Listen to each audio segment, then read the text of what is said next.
Hey, what's up, y'all? I'm your host, Andrew Lanza. Welcome to Buffs and Nerfs, presented by the Mind Refinery. This podcast will be hosted by myself and Sam Hall.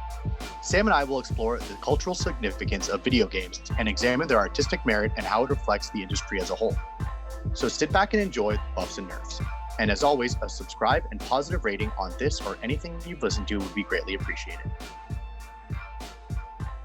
All right, everybody. Welcome back to the second episode of Buffs and Nerfs, presented by the Mind Refinery. We have myself, Andrew Lanza, and here with us, as always, is Sam Hall. How's it going, Sam? I'm doing well. How are you doing? I'm pretty good, no complaints. So I thought for our second episode, kind of in the news recently, a couple days ago, we had Joe Rogan on his podcast. He kind of had a hot take about gaming. If you haven't heard the clip, we have it for you here. So I'm just going to go ahead and play the clip. And video games are a real problem. They're a real problem. You know why? Because they're fucking fun. Addictive. And you don't. Yeah. Well, I have a real problem with them. And you do them, and they're real exciting, but you don't get anywhere. Right. It's like you could do like martial arts, right? You could learn jujitsu. You get obsessed by jujitsu, and then 3 years later, you're like an elite jujitsu athlete.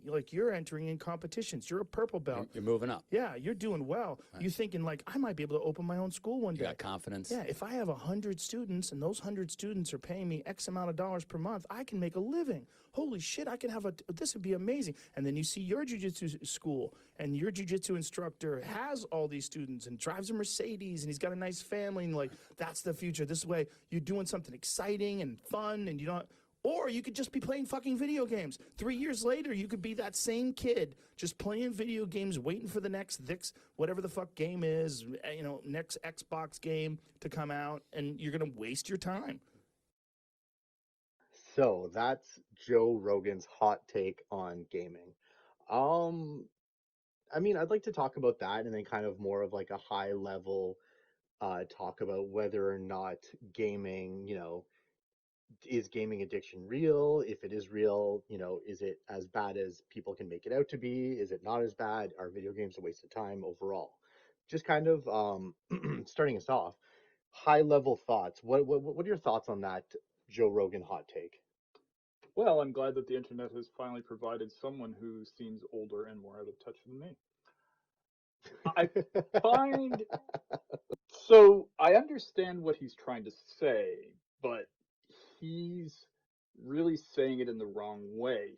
He's attacking video games as if they're a complete waste of time, but if you think a video game is a waste of time, then you also have to think movie watching is a waste of time, book reading is a waste of time, other things like that, because you're not doing them necessarily to improve yourself. I think very few people go into a video game thinking he seems to have the impression that like every gamer under the age of 18 is only playing because they want to become a streamer. And that's definitely more of a viable career now than it was a decade ago even, but he was basically almost doing an Andy Rooney style. You know what I don't get with the kids today? Video games. You should be Okay, spending I think for our audience, for a lot of younger listeners, you're gonna have to explain who Andy Rooney is. Imagine Joe Rogan, but shorter, wrinklier, and fatter. And is he also into MMA? I don't know, but he did have the tattoos that Joe has. But what I mean is, he's like complaining about something because he doesn't quite understand that video games are entertainment, just like watching MMA, which I'm sure he spent a ton of time doing.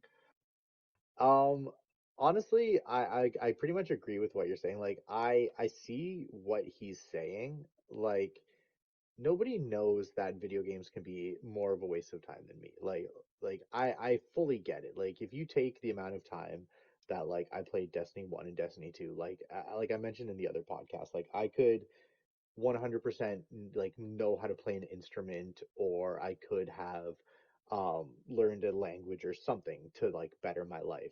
But like at the same time, I think about like all the times I've like hopped on and like had a bunch of laughs and like had a good time. So it's like, yeah, I mean, it wasn't the most productive thing I could have been doing with my time, but like, I still enjoyed it. Did I potentially play too much at times? Yeah, for sure. But like, at the same time, I mean, he's kind of he goes on this tangent about like Brazilian jiu-jitsu and like, oh, like you could have taken that time and you could have become like you could have opened up your own dojo and then you could have had a family and you're driving a Mercedes. And it's just like, and then he's like, and then he asked a question about Fortnite. Are kids making money off that? Like, do you know how out of touch you are to say Fortnite? Are kids making money? Are people making money off that? Like, you look at streamers like Ninja or like Tfue or like, just that's just skimming the top that are making they have these guys have made multi-million-dollar deals to play video games, specifically Fortnite in these cases. But it's like, yeah, like you just like the dude just sounds so fucking out of touch when he's just kind of spewing this stuff about video games being a waste of time. And like it's like as you said, um, if somebody sits there and plays 3 hours of video games, somebody would be like, "Oh, this guy's addicted." But like, watch three primetime shows after dinner, and that's just business as usual. And I mean, yeah, there are games that are fucking brain dead that are addictive as hell that just suck you in just to just get you on the grind. But then there's other games that I've like experienced a beautiful narrative, whether it be I don't know whatever games like Red Dead, a game like Journey with a very sparse narrative. But like, yeah, these games you fully immerse yourself in, like as opposed to a movie that's 2 hours or a show that's, 4 seasons or whatever. Like you can be playing this game for hundreds of hours, and like, even now you have games that are just evolving over time that you're part of this narrative for years even. Yeah, I 100% agree. I'd like to actually double down on my metaphor of reading a book. I mean, if you read a book, that can take many hours to finish a book, Hmm. especially that damn Dr. Seuss. I mean, I can get halfway and then I lose the plot. But Hop on that's Pop has it's got some twists and turns in mm, it. well, I mean, Green Eggs and Ham has a character named Sam, and I'm like, every time I come across the name, I'm like, wait, am I in this? And then I go back and I think it's like the literary version of being John Malkovich, except it's me.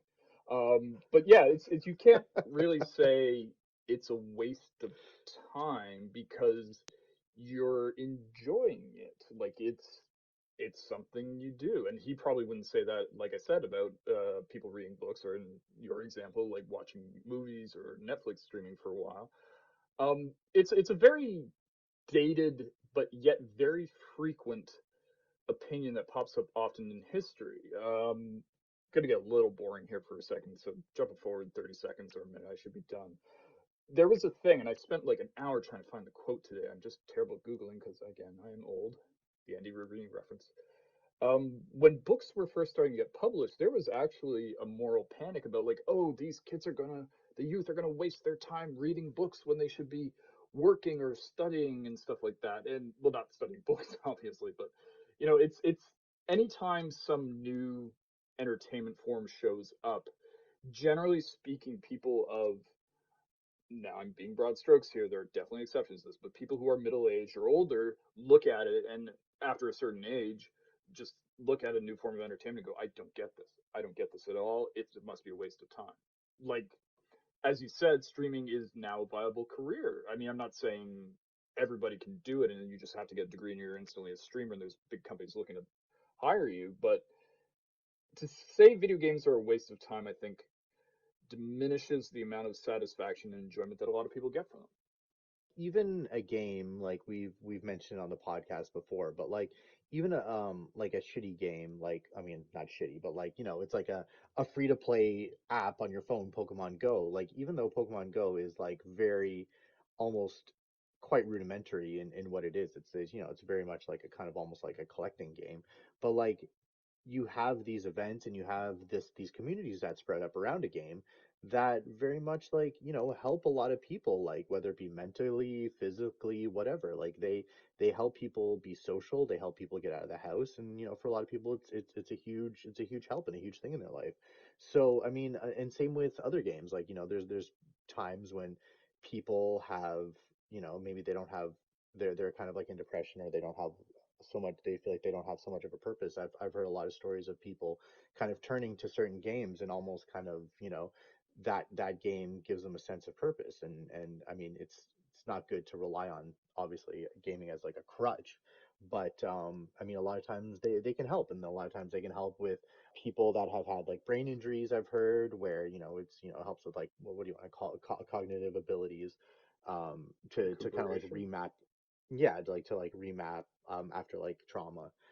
So I mean to just outright say they're a waste of time, it's just really tone deaf. Well, I feel that Joe Rogan's opinion is something that is mired in the opinion of what video games were when he was growing up, and I believe we're close in age. He's definitely a little older than me.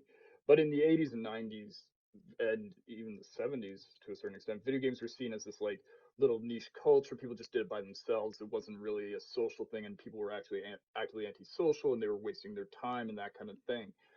Nowadays, like there's a huge social aspect to almost all video games, and I'm not just talking about multiplayer, but there are communities that spring up around what are ostensibly single player games who Hmm. discuss things and trade mods and like Just talk theories. about games on like a message board, subreddit, whatever. Exactly, exactly. So again, if he says the value of time is purely by some kind of hard pre 1990s concept of productivity, then maybe video games aren't the most productive. But if he is looking at it from a more 21st century view of the social aspect nature of it, the and the entertainment and the artistic value of many video games, I feel it's not quite the waste of time that he makes it out to be.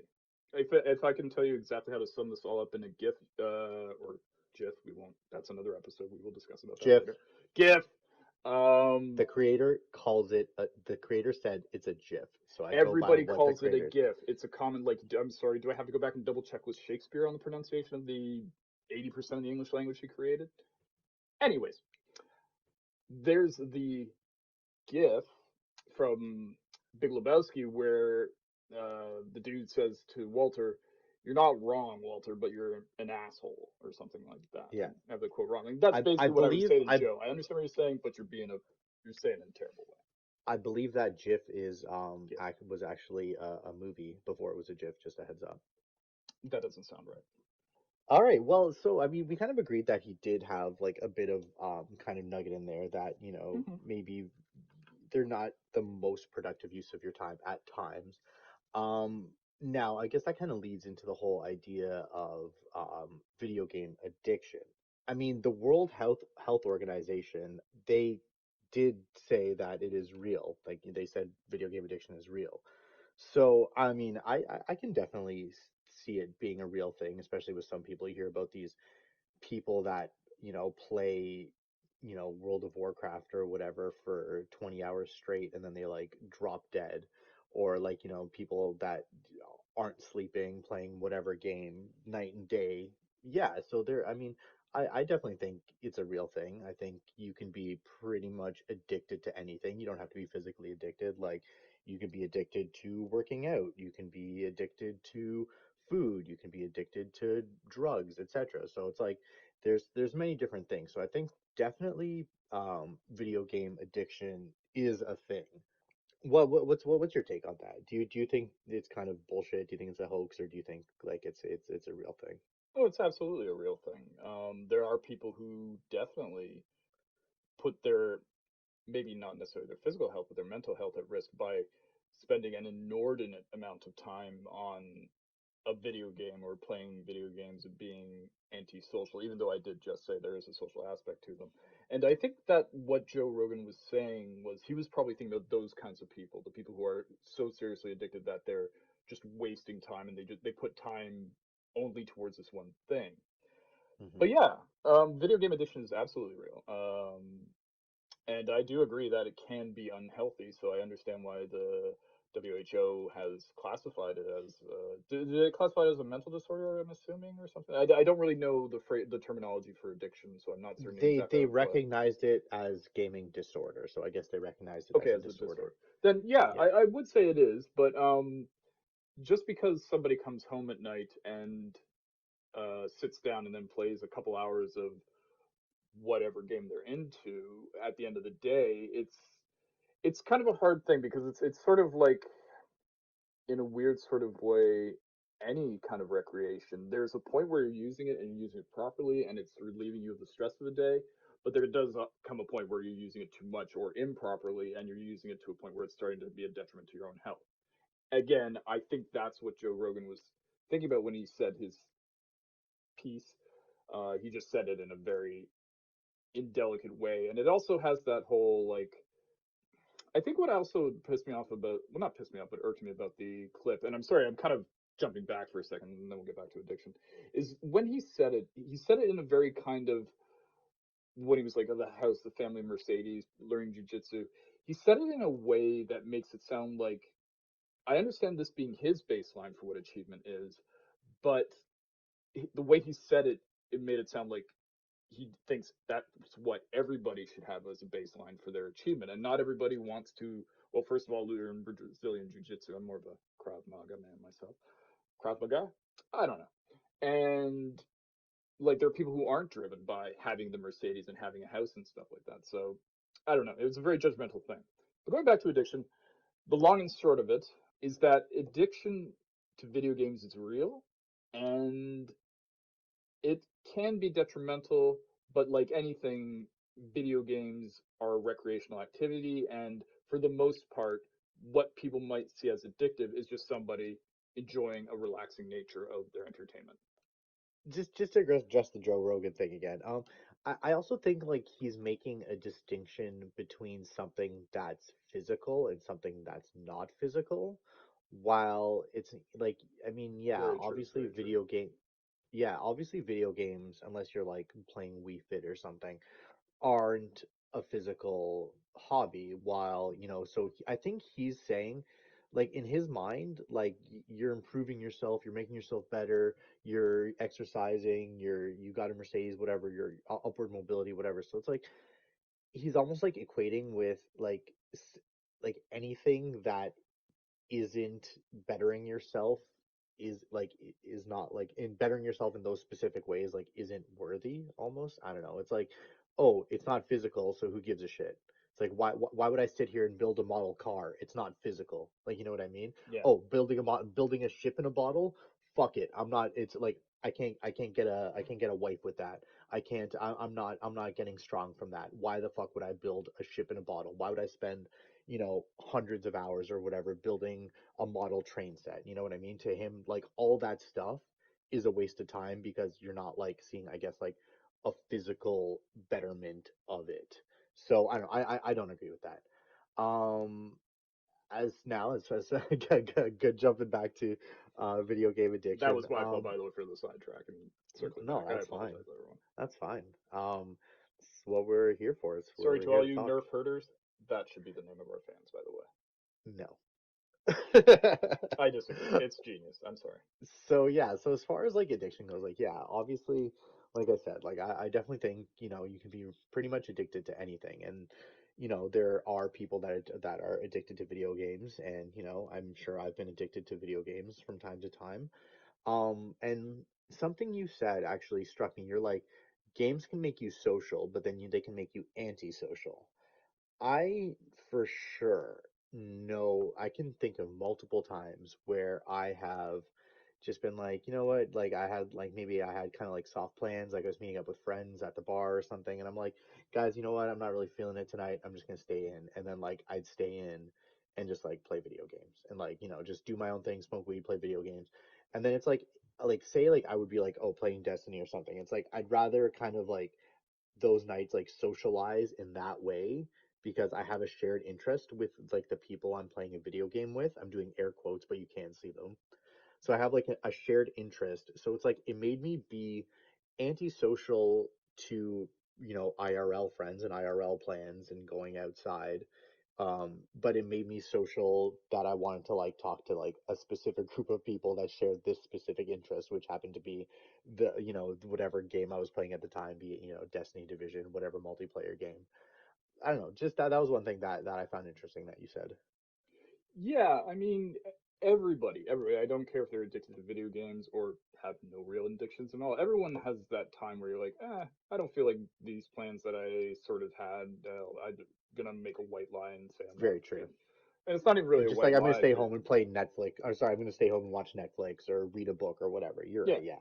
like it's That's just called being human. I mean, the truth is nobody, if you've gotten like to your adult years and middle or later adult years and you haven't ever ditched something like that, that is almost suspicious. Um, Yeah. it's Good point. very like, yeah, and video games are a social thing. Like that's how you and I definitely spend most of our time communicating on the video games. That's really how we became friends. Like Yeah, yeah. we worked together and like, you know, we were friendly, we knew each other, we'd chat, whatever. But it wasn't until we started playing Destiny that like we became like much better friends. Yeah.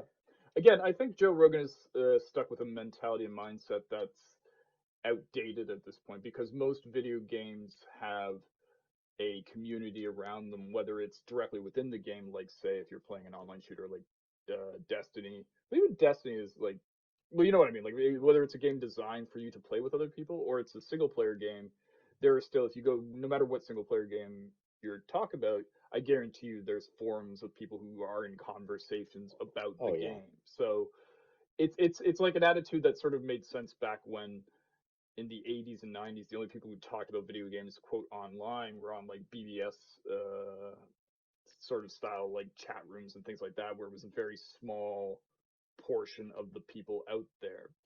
Do you think that this is something that, you know, to be blunt, like, you know, do you think taxpayer money should be spent on video game addiction? Like, do you think it should be spent on research? Do you think there should be studies? Do you think it should be research? Do you think that, you know, there should be research for treatments? What do you think a treatment would be? What's your take on that? Well, like any mental disorder, I do feel that to some degree the government should at least be studying it to try and realize what causes it. Like, what are the signs that someone has a legitimate addiction beyond simply someone likes to play video games a lot. I suspect that what may happen to it as it becomes more of a mainstream and a more common, I guess is where I was going to say popular, but that doesn't sound right. Like common Common, yeah. disorder to get diagnosed with. I think we might start having almost like with alcohol advertising and stuff like that, where the alcohol companies put money towards like campaigns of like don't drink and drive, and it makes sense. You at some point you probably will see a pretty patronizing ad of like some guys in the dark playing video games, and like the mother like opens the door or I somebody opens the bet door. that already exists. Oh, I'm Like sure it does. we don't watch enough cable, but Yeah. I bet you It's that like, Billy, fucking shouldn't you exists. be outside? Shouldn't you be playing? Oh, you know what? You're right. And then he goes out. Get off my Uh, case, mom. and it's, I feel like it is, since addiction is a mental disorder and some people are probably more prone to it than others. Yeah, I bet you at some point it will be considered a fairly common, like in the sense of like not everybody has it, but like in the way that like alcoholism or drug addiction is common. Tons of people drink alcohol. Not everyone's an alcoholic. Tons of people play video games. Not everyone will be a video game addict. Uh, Exactly. I feel as it goes forward, since video games are just becoming more and more of a fact in media sort of thing. They're not like a side branch like they used to be, or this little offshoot that a very select group of people were into. Now that everybody pretty much plays video games, I feel that like the disorder will eventually become recognized as the same sort of addiction as alcohol or drug addiction, and will be treated by things like CAMH in Canada. Is that right? Is that what it is? CAMH? Canadian Association of Addiction Mental and mental health, yeah. Yeah, yeah. Then whatever the American and European, Asian versions of that is, yeah, it is a real thing, and if it's not already being treated as a serious thing, with time it will be because video games are just going to keep expanding. Especially now that we, with the impact of COVID, going back to the last episode, people are spending more time at home. People are spending less time out socializing. So video games are a natural way to fill that void. And honestly, one of the things that kept me going during this, I mean, I'm not super depressed or anything, but one of the things I looked forward to was playing video games with friends and stuff like that online because it's still a social contact during this last 4 or 5 months where we've all essentially been in various forms of social lockdown. It's just now I think you're seeing so video game addiction is real. We can agree Yes. upon that. People are addicted to video games. See, now what you're seeing a lot of times is video games are by design becoming more addictive.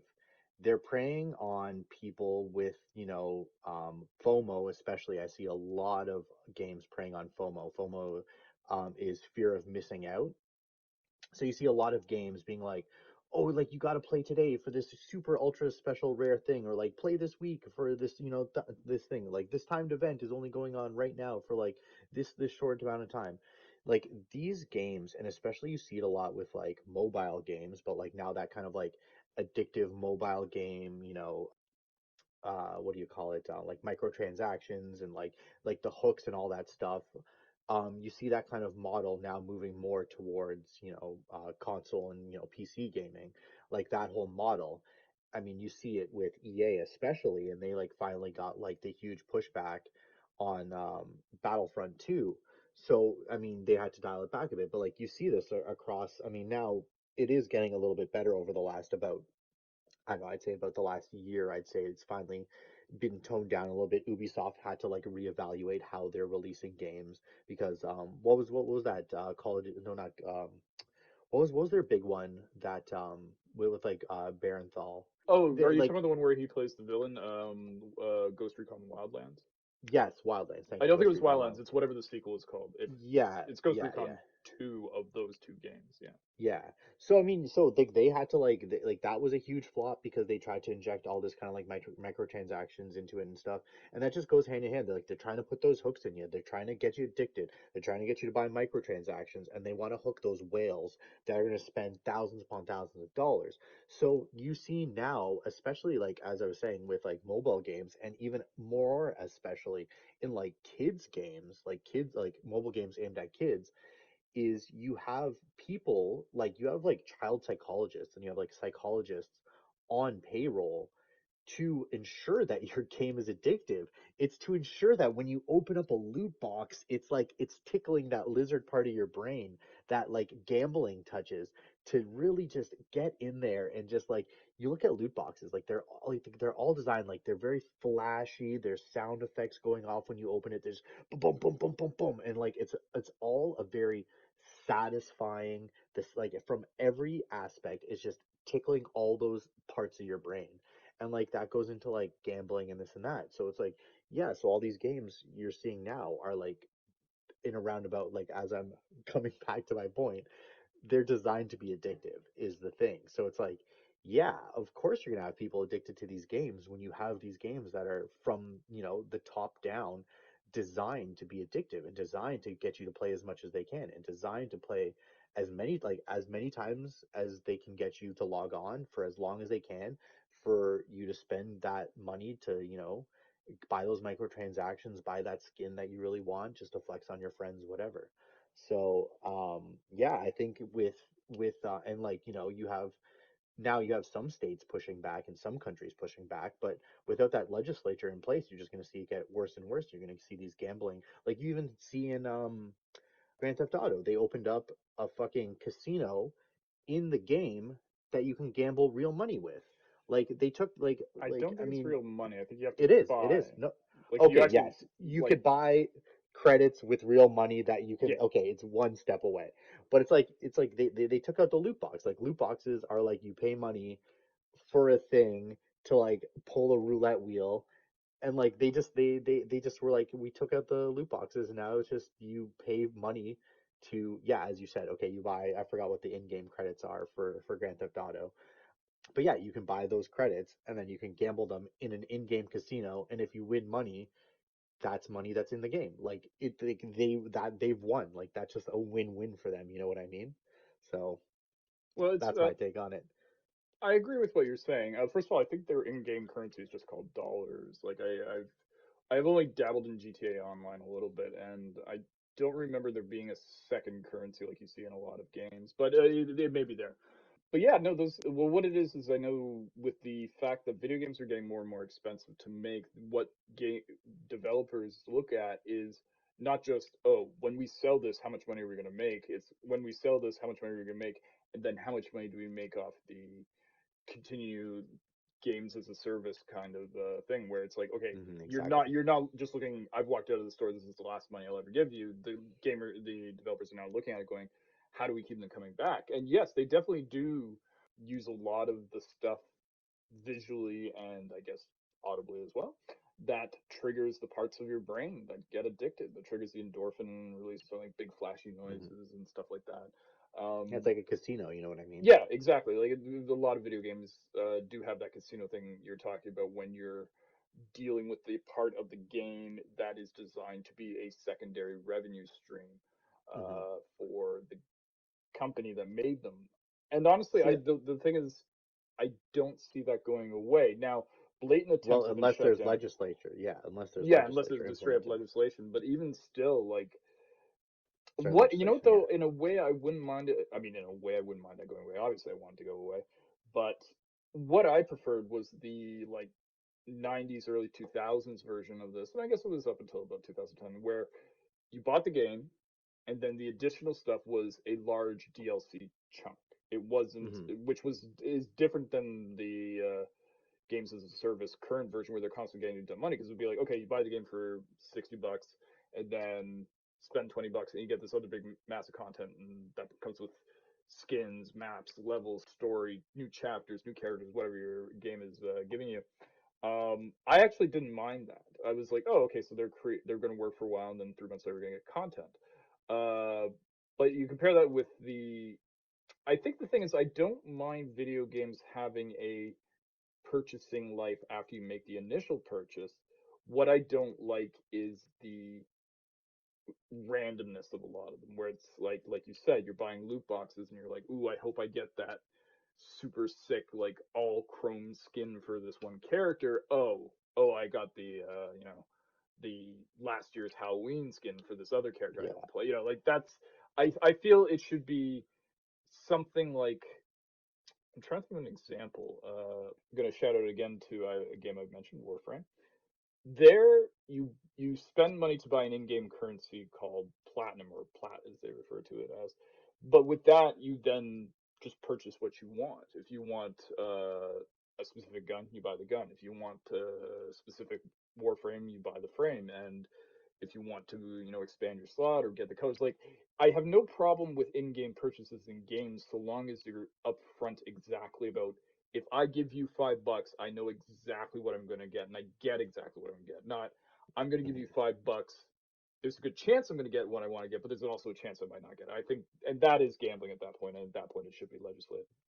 So you touched on a couple things. I'm going to try and go through my list Sorry, I'm mentally on a that you touched on. rambling mood tonight. So as first off, like games as a service, let me address that.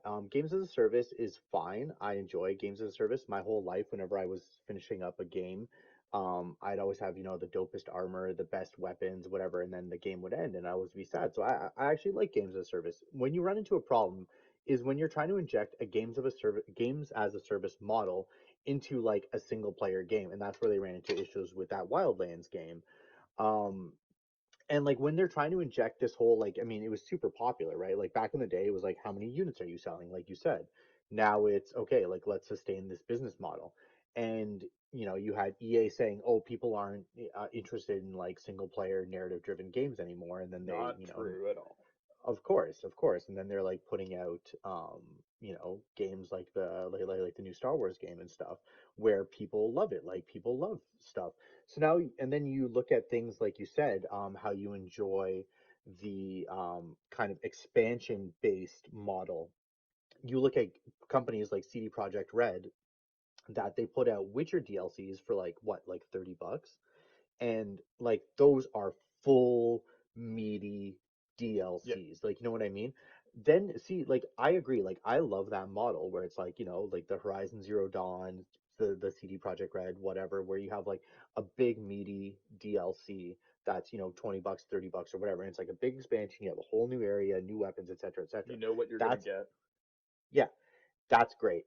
But see, what we started having though is once that model became popular before the whole games as a service thing, is then you had people creating full games and then carving out, instead of creating additional content, they're carving out part of the vanilla or the based game, and then they're selling that back to you after you've already dropped your 60, $80, whatever. Then they're selling out pieces of the game they've carved out for an additional $30 when a lot of times you can see like where the DLC is going to be. It's like they literally like it's all there. like it's all there. All they're doing is charging you $30 for like some story missions, maybe a couple new weapons. I'm looking at you, Destiny. Hmm. But yeah, so Honestly, I was about to say Destiny. I was gonna be like, oh, I should bring up Destiny once he's finished. yeah, that's Taken King right there for sure. And then just the last point I Crota, wanted to, the House of Wolves DLC, like those were definitely yeah. like little modes that they said, oh, we need more time and we'll release them later. But I'm like, this, especially House of Wolves was kind of like just one game mode. I'm like, this is what I spent extra money Yeah. on. Luckily, those were I think those were like $20 though. So I Yeah, they mean, weren't whatever. horribly expensive. It definitely wasn't a rip off, but it definitely had a feel of like you guys didn't just have this planned and then we're working up until now. You guys Hmm. probably had a lot of this figured out and just sort of stalled on the release of it. Well, yeah, that's a whole that's a whole nother story. But We're yeah. So beefing then with just wanted Bungie. so the last part I wanted to talk about that you touched on, I can't believe I remembered all three. Like as you were talking, I'm like, hey, I want to touch that on that subject. I want to touch on that subject. I want to touch on this one. I think there's Sorry, one more, but I I forgot. don't know No, why I'm rambling today. totally cool, totally cool. That's what we're here to do. So the last part I want to talk about was the whole legislation. So in my opinion, so you have states like Hawaii, and then you have like other countries in Europe that are now ahead of the curve on legislating loot boxes, and there's a lot of places that just make you disclose the odds of a loot box, and it's like, yeah, these things are like they're creating these artificial items, and then they're making them artificially rare, and then they're making you pay money for this, like, and like you have no idea. It's like, what's the chance of getting this? 1 in 100, 1 in 1 million? I don't know. I'm gonna keep buying loot boxes. So in my opinion, if there is any sort of loot box mechanic to a game, like I think that there needs to be I think the ESRB is already putting warnings, but the ESRB is already an arm of the video game industry. So Yeah, I like think they use something like contains in-game purchases as their this has loot boxes. I don't know. I'm not yeah, 100% on that. it's something like that, but it doesn't change the rating. Should a rating get mature? I mean, if it has loot boxes, I don't think so. Should it be teen or whatever? Maybe. I don't know how well the ratings are followed at like EB and stuff like that. I've been at an age now where I can buy video games freely for a while. I still get carded. So yeah, I bet you They look at the do. gray in the beard and they think I'm like they're like that's a fake beard. You're really 16, aren't you? Yeah, so I think that, in my opinion, if I'm gonna do a hot take on this, there should be like the base game or whatever, and then like if you like that's rated a certain rating, and then almost like the loot box aspect is given a different rating, and then if you want to access like the loot boxes, like you need to I I don't know. Like I I was gonna say, you need to put in a credit card, but like you need to put in a credit card anyway for the loot boxes. So I don't know I don't know what the answer is. Like I don't have all the answers, I guess. well, I agree with what you were saying there. Actually, I was just thinking about this, and you basically said what I was thinking. Get out of my mind, Dune reference. And what I think it should be, you have your teen rating, you have your adult rating, you have your family rating for the pure content itself. Like, what is the story like? What are the situations while playing this game you get exposed to? Is there a sex scene, or is it just, you're a bunch of forest critters putting together a home in a tree and it's great? There's obviously a range of content that way, but I do think there should be a separate, clear indicator of this essentially gambling mechanic on the box, and not just in the little sort of like partial nudity, violence, coarse language, gambling. Like it should be a separate thing that stands out. Because if a kid is going to buy a game at that point, the gambling definitely no like under teen should have gambling, but it's sort of a gray area when you get to like teen rated games because they aren't only played by teens sort of thing, but it should be clearly on the box because the person who this would be mostly for is for the parent going, oh, I'm buying my kid this game. Oh, it has gambling aspects, and not just kind of like, oh, he mentioned this game title and it's really tiny there, but like I said, nestled between like partial nudity and coarse language. It should be clear on the box. This contains not just in-app purchases, but in-app purchases that you cannot be guaranteed of an outcome that is specific. Like even if they had something where You highlight the loot box and it says you have a 1 in 5 chance of getting this, a 1 in 10 chance of getting this, a 1 in 100 chance of getting this. That's still Yeah. gambling because you don't have a thing saying you are going to get this. So yeah, I would say your idea about putting a clear label on the thing saying this contains essentially gambling, though I'm sure it'll be phrased differently. Well, Uh, that's what I was gonna say is like EA came out and they called loot boxes surprise mechanics. And what I think they need to that's a do is terrible put, term. well, of course, it's PR spin up the wazoo. Yeah. So what they need to do is, well, again, they're not going to do this themselves. They need to be forced to do this. Hmm. Is stop, don't call them loot boxes, don't call them surprise. Be like, if there's any sort of loot box or quote surprise mechanics in a game, there needs to be like, okay, fine, it's the game is rated teen, but then it's like T, like, and then it has like a G beside it, like Hmm. gambling. Like, call it gambling. Fuck it. Whatever. Yeah, I personally, I'm an adult. Like, I don't mind, right? Like, I play a game, I drop, $80 on it, I get 100, 200, 300 hours out of the game. I have no problem dropping, 5, 10, whatever bucks on the game to grab some skins or whatever. It's like, a thank you to the developer almost. Like, I've gotten more than my money's worth out of it. I can control myself. No problem. I'm not saying get rid of these mechanics. Do I think that microtransactions are kind of bullshit and they should just be in the game? Yeah, absolutely. But I get these companies need to make money. Game development is expensive. Put the microtransactions in. It's my choice. But when you have people that are now, underage, where they have, maybe their PS4 account has, their parents' credit card hooked up to it and they're, using it or whatever, or even people that just can't control themselves, like, there needs to be clearly defined, like, there is gambling in this game.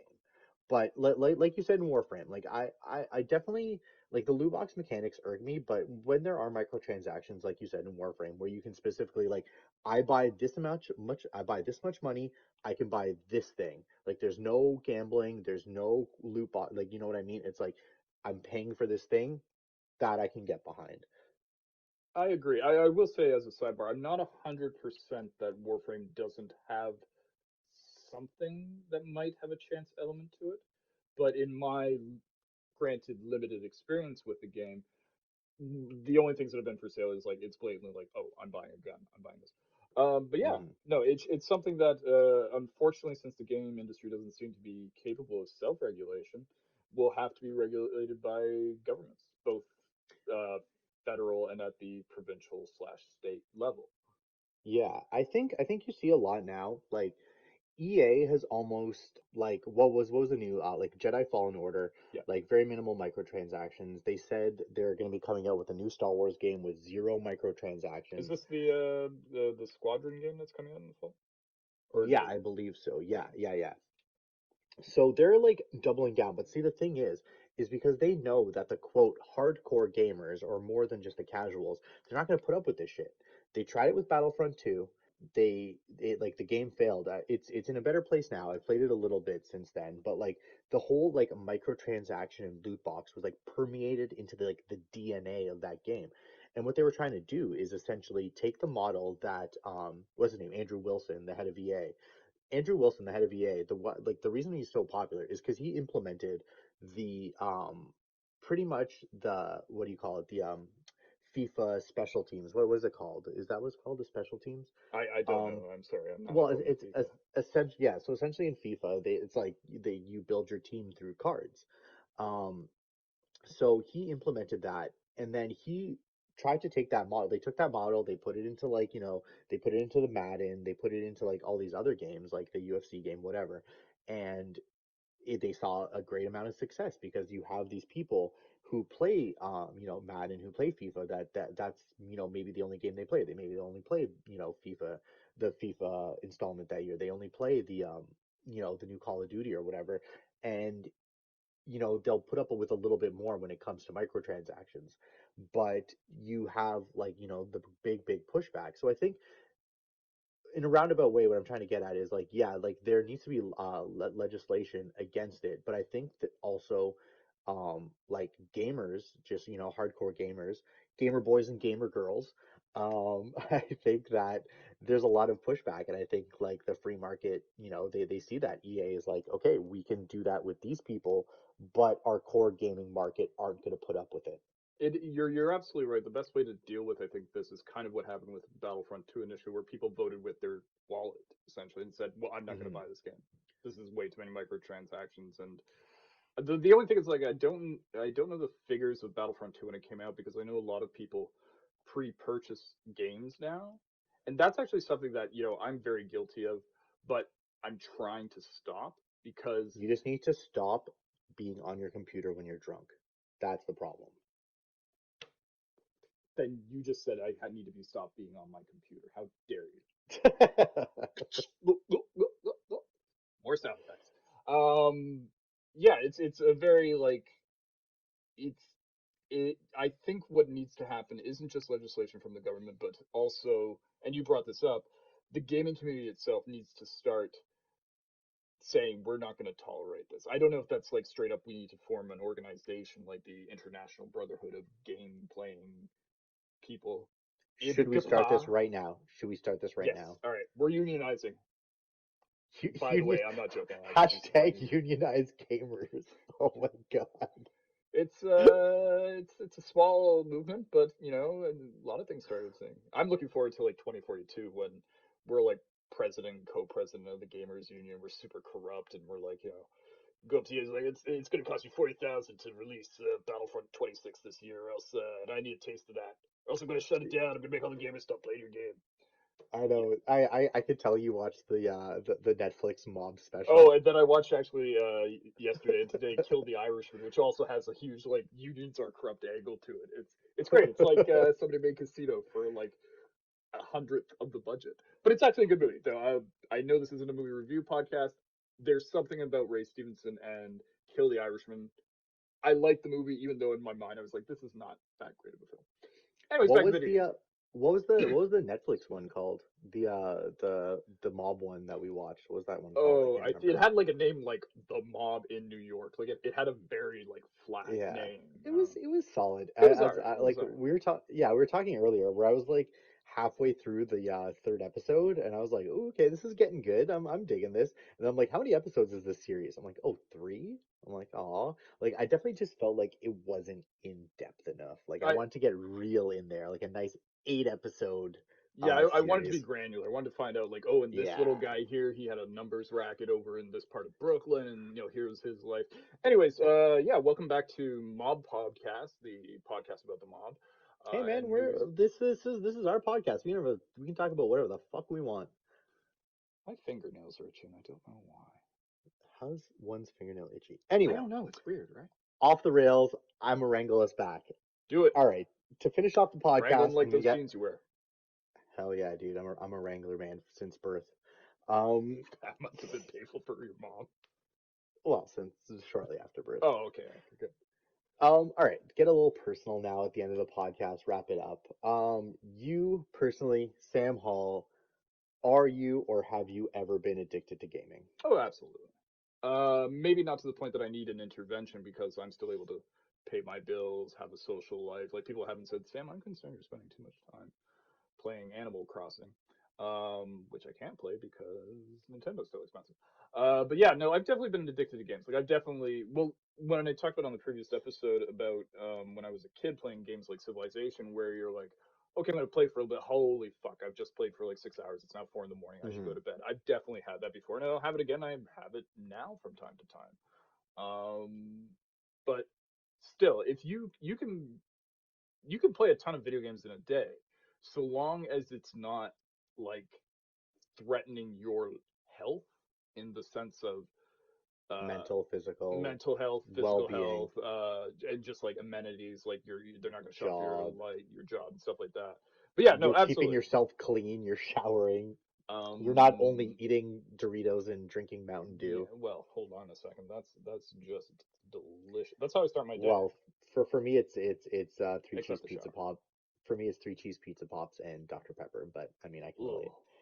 I Um, mean, wait, are we looking for Dr. Pepper as an advertiser? I love always Dr. Pepper. It doesn't taste like listen. someone poured Hashtag not battery acid hash, over a vanilla bean. hashtag not an ad. I don't give a shit. Dr. Pepper's a shit. I love it. I'm off this podcast.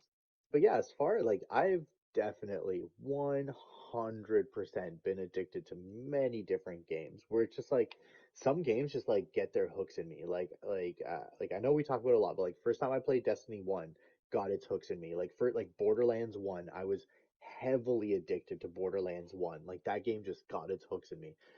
I definitely again remember as a kid like certain games being like super addicted to. I remember getting Donkey Kong Country for Christmas one year for the SNES, and I remember just playing that game like that Christmas break like all the time. I remember like we only had one TV in the living room, and like if my parents weren't watching TV, I was playing Donkey Kong Country. Like I played it so fucking much. I remember being heavily addicted to Kingdom Hearts back in the day. Like when Kingdom Hearts first came out on the PS1. I remember being heavily addicted to that game and like playing it over and over again, like looking for every secret. Zelda's like there's been many games I've been quote addicted to. I don't know if it's like to the point where like it wasn't to the point where like I was going to say I was skipping school for it, but like no, I was 100% skipping school for it.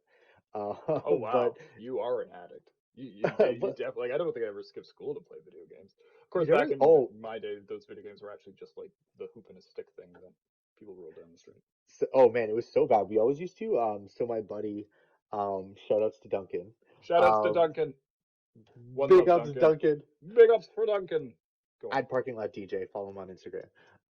I He lived across the street from my high school. Bad news, first of all. Bad news. You have a friend that lives literally across the street from your high school. That's bad news. So like literally every day we used to go to his house at lunch and we would either play like GoldenEye or like No Mercy on the N64. And like this is already like N64 is like already like a generation or whatever old.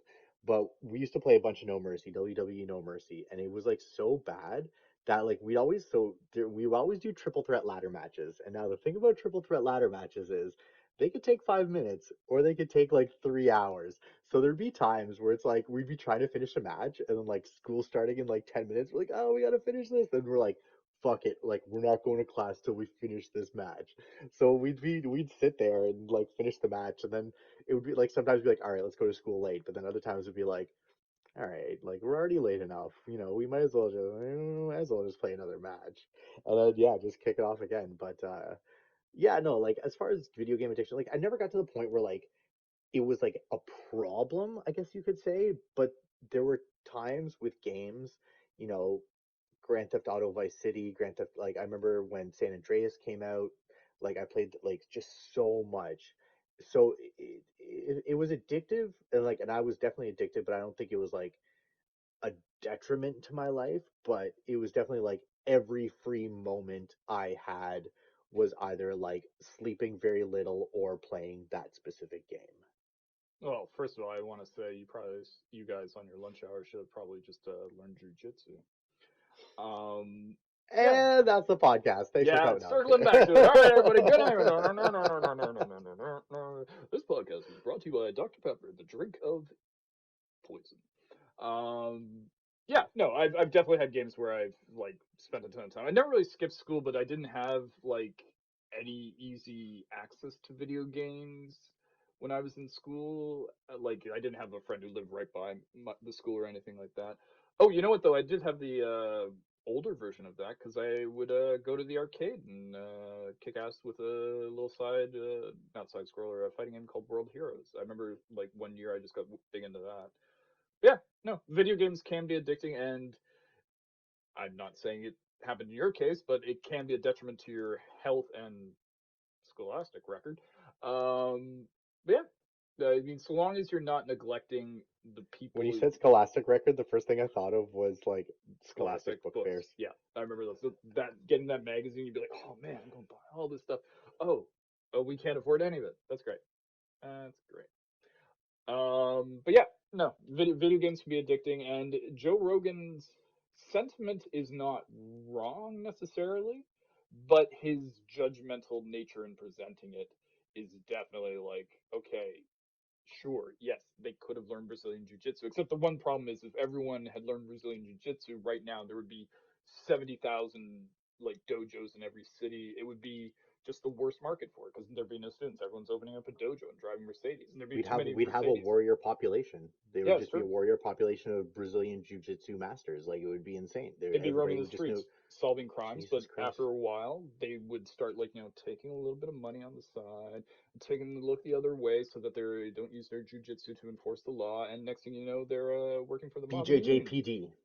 There you go. Yeah. Look, we also circled back to the mob movies aspect of protection rackets. So yeah, so long story short, make sure you don't live near a Brazilian Jiu-Jitsu dojo because they're probably going to beat you up for money. I think that's what I, this podcast was about. I, for one, welcome our Brazilian jiu-jitsu overlords. All right, dude. I also welcome our Overwatches. Go on. All right, dude. Thanks for the chat. I think we covered a lot of ground.